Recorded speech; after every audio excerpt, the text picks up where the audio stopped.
Assalomu alaykum aziz o'quvchilar. Bugun biz ingliz tili bo'yicha test savollarini chuqur tahlil qilamiz. Har bir savolda nafaqat javobni, balki qaysi qoida ishlatilayotganini, qayerda xato qilish mumkinligini va qanday eslab qolish kerakligini o'rganamiz.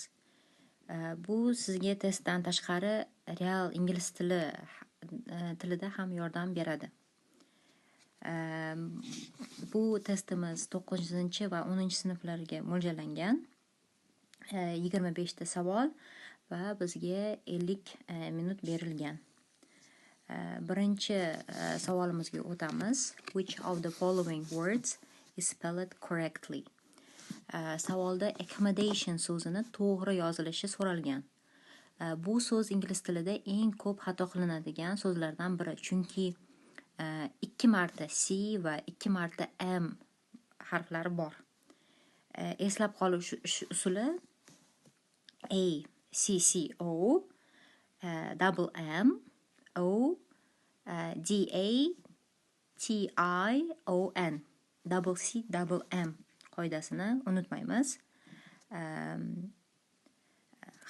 Bitta C yoki bitta M yozilishi bu xato hisoblanadi.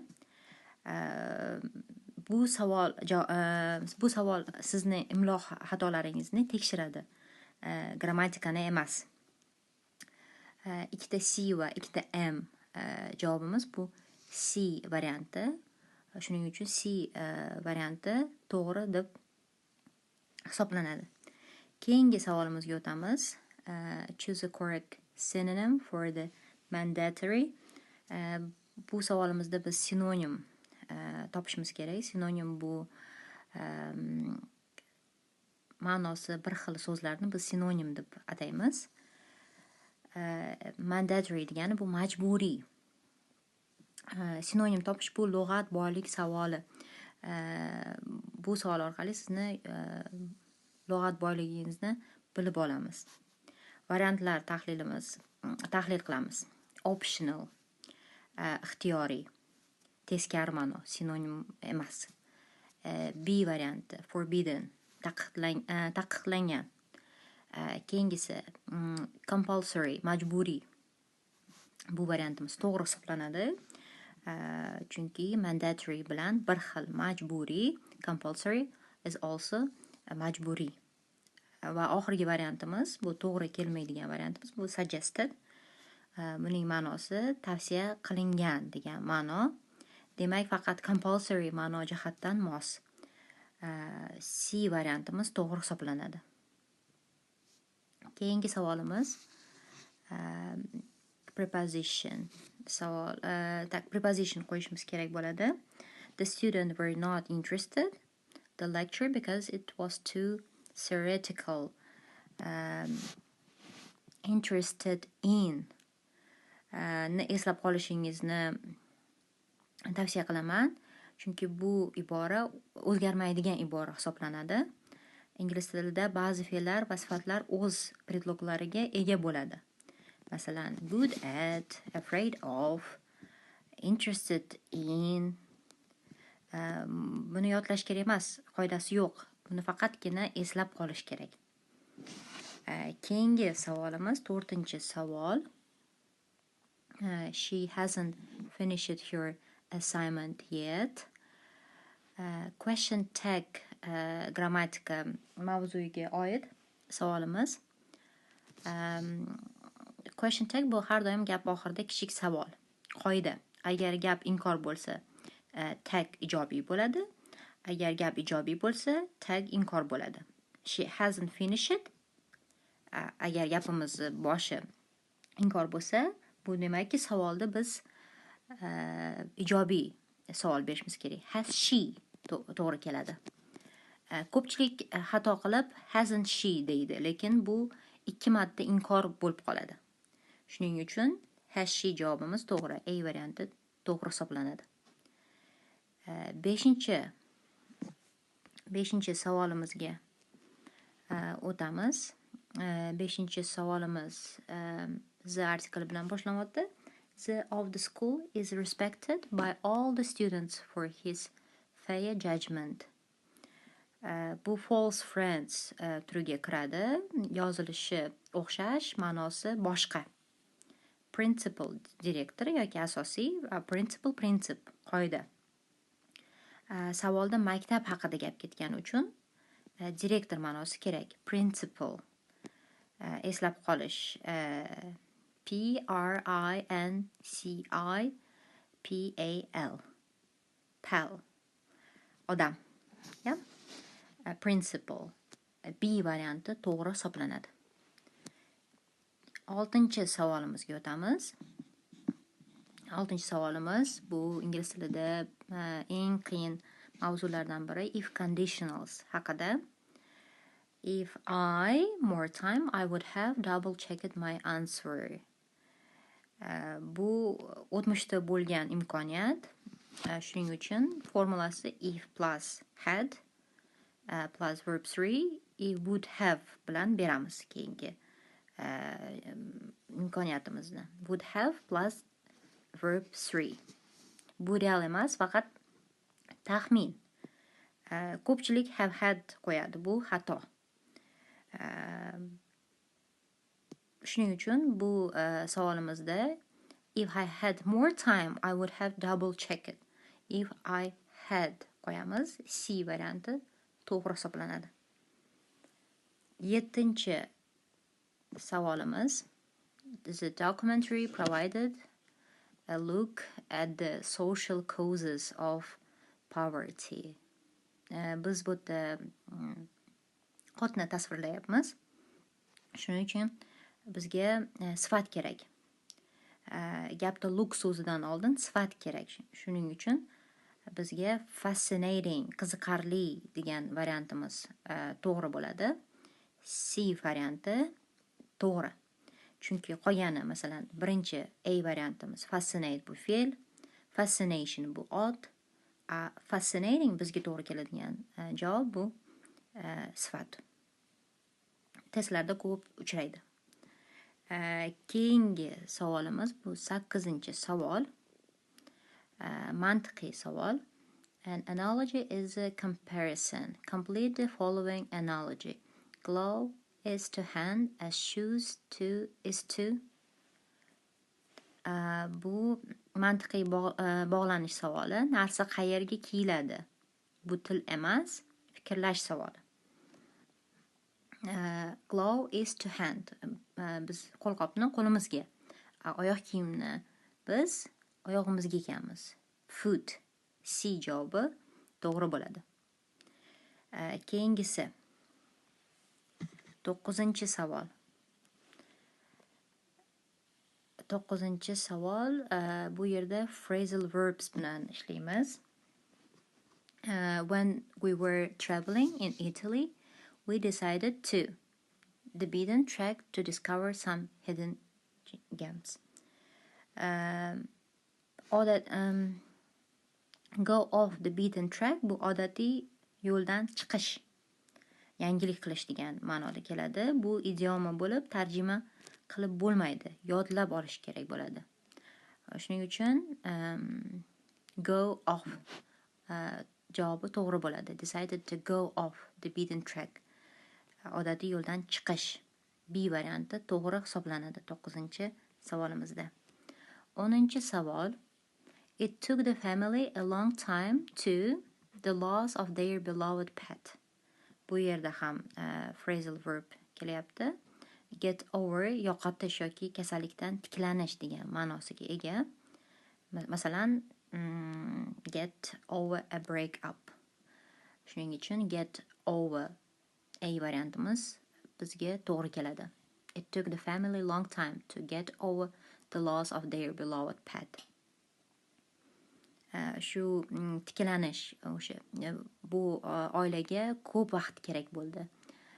O'zini uyidagi hayvonini yo'qotgandan keyin tiklanish uchun ham ko'p vaqt kerak bo'ldi degan ma'noda kelyapti. A variantimiz to'g'ri. 11-savolimiz. To secure your booking, you need to make a payment of $50. Down payment degani bu oldindan to'lov. nimadirni oldindan band qilib qo'yish uchun biz oldindan pul to'lashimiz kerak. Shuning uchun down bizga predlogi kerak bo'ladi. Keyingi savollarga o'tamiz. Keyingi savollarimiz matn bilan bog'liq. 12 savol. According to the instructions, what is the very first step you must take after plugging in the speaker? Savol: qurilmani tokka ulangandan keyin birinchi nima qilish kerak? Bu savol reading for detail, ya'ni matndan aniq ma'lumot topish ko'nikmasini tekshiradi. Matnda shunday jumla bor: qurilma yoqilgandan keyin pastki halqa oq rangda miltillaydi va keyin to'q sariq orange rangga o'tadi deyilgan.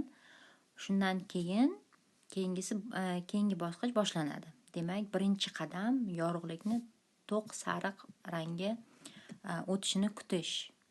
Bu savolda ko'pchilik xato qiladi, chunki ular darhol ilovani yuklab olish kerak deb o'ylaydi, lekin savol plugging in, ya'ni tokka ulashdan keyingi birinchi bosqich haqida.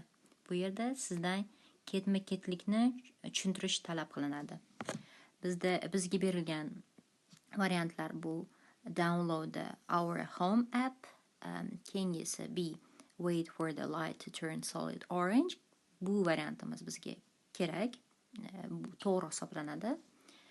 Keyingi C, enable Bluetooth on your phone. No, it's not correct. D1, connect the speaker to Wi-Fi. It's also not correct. Bizga B javobi kerak. Keyingi 13 savol. What is the main purpose of connecting the speaker to Wi-Fi network? 13 savolimizda Wi-Fi nimaga kerak? Matnda aytilgan Wi-Fi musiqa eshitish, ob-havo ma'lumoti olish va boshqa smart funksiyalarga uchun zarur deyilgan. Demak, Wi-Fi qurilmasining asosiy aqlli funksiyalaridan ishlatish uchun kerak. Bu savol sizning general understanding qobiliyatingizni tekshiradi. Matnni polностью savolni qanaqa tushunishingizni. Bu yerda bitta so'z emas, butun gapni ma'nosini tushunish kerak. Ko'pchilik xato qiladi, charging yoki pairing deb o'ylash bilan, lekin ular boshqa bosqich. Bizga berilgan variantlar: to charge the speaker's battery, to enable the speaker's core smart functionalities, to confirm the pairing code, and to change the color of the light ring. Bizga B varianti kerak bo'ladi. To enable the speaker's core smart functionalities. So, next question, 14. 14 savolimiz. What does the manual imply about the Our Home application? Our Home ilovasi nima anglatadi? Ilova qurilmani sozlash, bog'lash va boshqarish uchun kerak. Bu savol purpose question deb hisoblanadi, ya'ni maqsadini aniqlash. Ko'pchilik faqat musiqa uchun deb o'ylaydi, lekin matnda kengroq tushuntirilgan. Demak, bu ilova asosiy boshqaruv vositasi. Bizga berilgan variantlar bu: it's only available on iOS devices, it's required to control and set up the speaker, it costs money to download, it can only be used for paying music deyilgan. Lekin bizga bu asosiy boshqaruvchi bo'lgani uchun bu B varianti hisoblanadi. It's required to control and set up the speaker. Keyingi savollarimiz boshqa matn bilan bog'liq. Bu the hidden cost of fast fashion moda haqida. Savollarimiz matnga bog'liq. What is the main argument of the author in this editorial? 15 savol. Savol nimani tekshiradi? Bu main idea, main argument. Savolda ya'ni muallif butun matnda nima demoqchi bo'lganini topishimiz kerak. matn mazmuni qisqasida fast fashion, bu arzon, tez ishlab chiqariladigan trend kiyimlar. Bu qulay, lekin katta ekologik va ijtimoiy zarar keltiradi. Millionlab tonna kiyim chiqindi bo'ladi. Polyester kabi sintetik matolar parchalanmaydi va mikroplastik chiqaradi. Muallif oxirida chaqiradi bizni: ongli xarid qiling, sifatga e'tibor bering, barqaror brendlarni qo'llang, ta'mirlab kiying. Bizga C varianti to'g'ri keladi. Nega C varianti to'g'ri? C variantida shunday aytilyaptiki, consumers should be aware of the negative environmental and social impacts of fast fashion and change their habits. C varianti shunday aytyaptiki, iste'molchilar fast fashionning salbiy ta'sirini bilib, odatlarini o'zgartirish kerak haqida aytilyapti. Bu matnning aynan yakuniy chaqirig'i. Shuning uchun C varianti to'g'ri hisoblanadi. Keyingi savolimiz bu 16-savol. According to the text, what is a major environmental problem associated with fast fashion? Ekologik muammo. Savol turi bu detail question. Matnda aniq fakt topish kerak. Matnda nima deyilgan? Immense textile waste, juda katta kiyim chiqindisi. Synthetic fibers like polyester, not biodegradable, parchalanmaydigan, release microplastics into our ocean, mikroplastika. Bu yerda C varianti to'g'ri. Nega? It generates massive amounts of non-biodegradable textile waste. C variantida massive amount aynan shu matnning markaziy ekologik muammosi.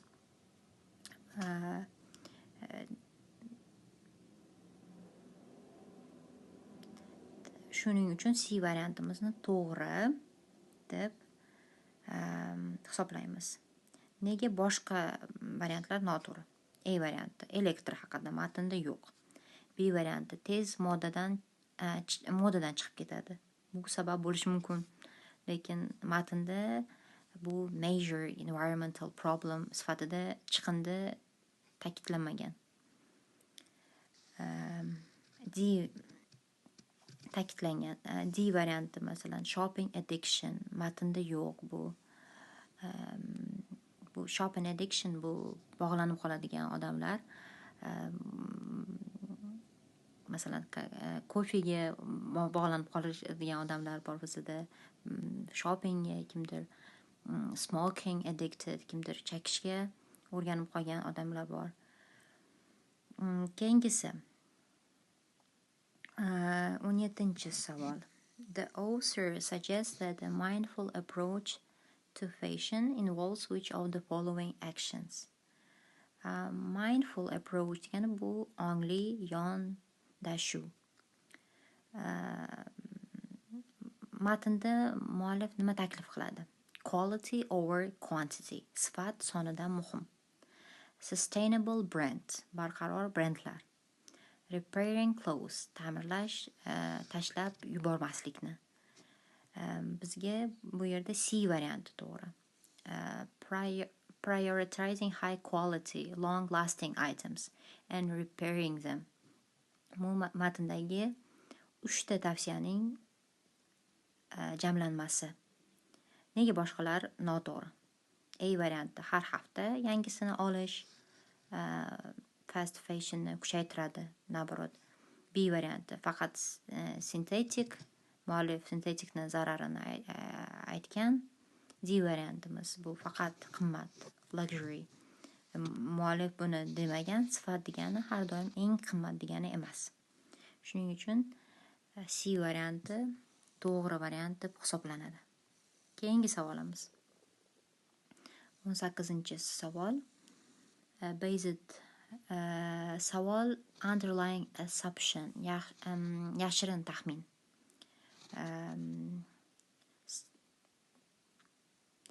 Savol turi author's assumption. Muallif o'quvchini kim deb o'ylaydi? Matndan dalil muallif as consumers we West deb yozadi. We purchasing habitsni o'zgartirishni aytadi. Demak, u o'quvchini xaridor tanlov qiladigan odam deb hisoblaydi. Nega C to'g'ri? Chunki o'quvchi iste'molchi, ongli tanlov qiladi. Shuning uchun C varianti to'g'ri hisoblanadi. Keyingi savolimizga o'tamiz. 19-savol. Which of the following sentences is grammatically correct and uses punctuation properly? Bu yerda grammatik savolimiz. Savol mazmuni qaysi gap grammatik jihatdan to'g'rimi? Mantiqan to'g'ri. Mantiqan to'g'ri.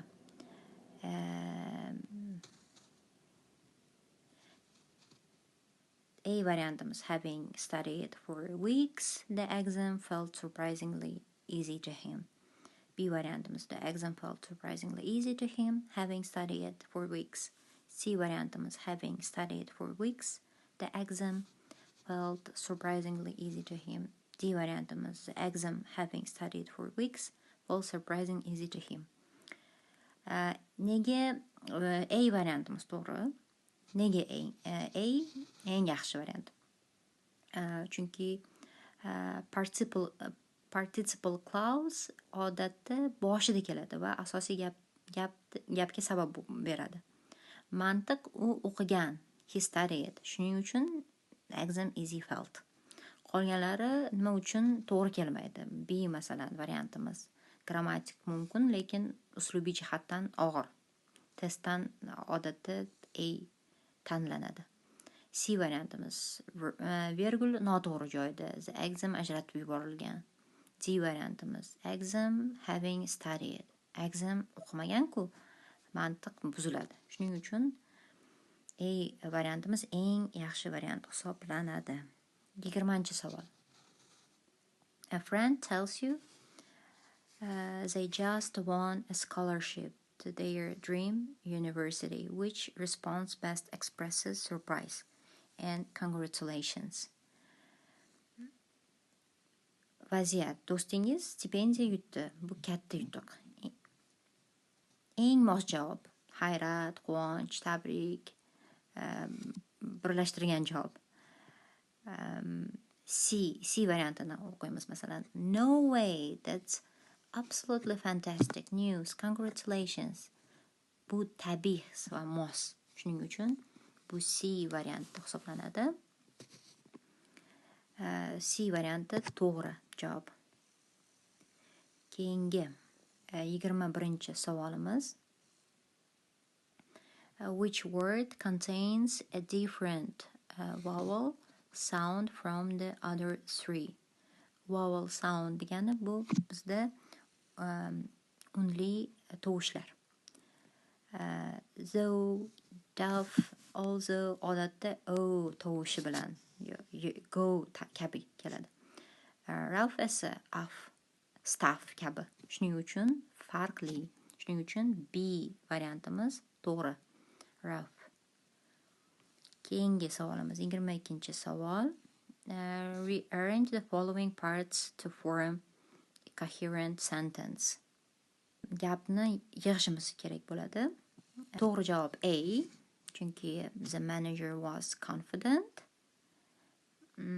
despite the initial protest that the new policy would ultimately benefit everyone. Shuning uchun bizda to'liq gap the manager was confident despite the initial protest that the new policy would ultimately benefit everyone. Shuning uchun A javobimiz to'g'ri bo'ladi. SQPR. 23-savolimiz.